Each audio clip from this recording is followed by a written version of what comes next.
आइए आज हम बात करते हैं जो हम प्रतिदिन कर्म करते हैं उसको शास्त्र में किस प्रकार से दिया गया है। तो शास्त्र में बताया है कि 5 प्रकार के हम कर्म करते हैं।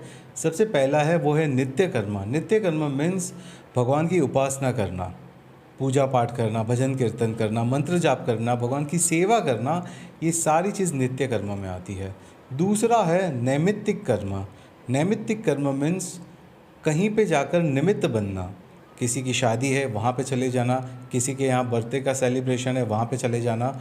जब आप किसी इवेंट में निमित्त बनते हो दैट इज़ नैमित्तिक कर्म। थर्ड है कर्तव्य कर्म। कर्तव्य मीन्स अपने कर्तव्य का पालन करना, अपनी रिस्पॉन्सिबिलिटी का पालन करना। अगर आप स्टूडेंट हो तो प्रॉपरली स्कूल में जाना, स्टडीज़ करना, ये आपका कर्तव्य है।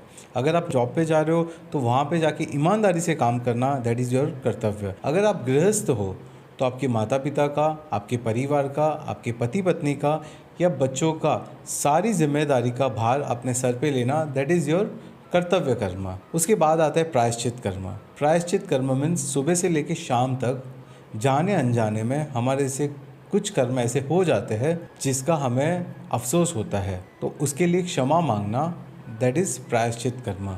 इसीलिए आदि शंकराचार्य ने ये कहा है, करचरण कृतम वा कायजम कर्मजम वा श्रवण नयन जम वा मानसम वापराधन विहितम विहितम वा सर्वमेतत् क्षमस्व जय जय करुणाब्धे श्री महादेव शंभो।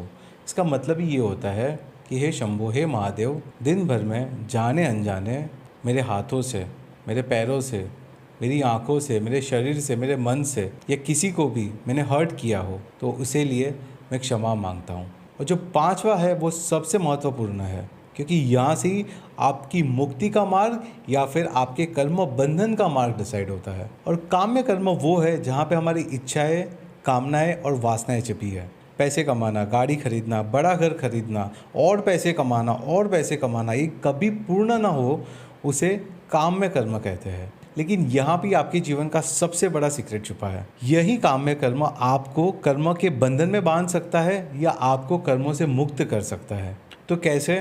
तो जो भी हम कर्म करते हैं वो जब हम निष्काम भाव से करते हैं तो हम कर्म बंधन में फंसते नहीं हैं। और जो कर्म संपूर्ण सकाम भाव से करते हैं, यानी कि इच्छा को डोमेन में रख के हम कर्म करते हैं, तो आप कर्म बंधन में फंसते जाते हो और बार बार आप जन्म लेते हो।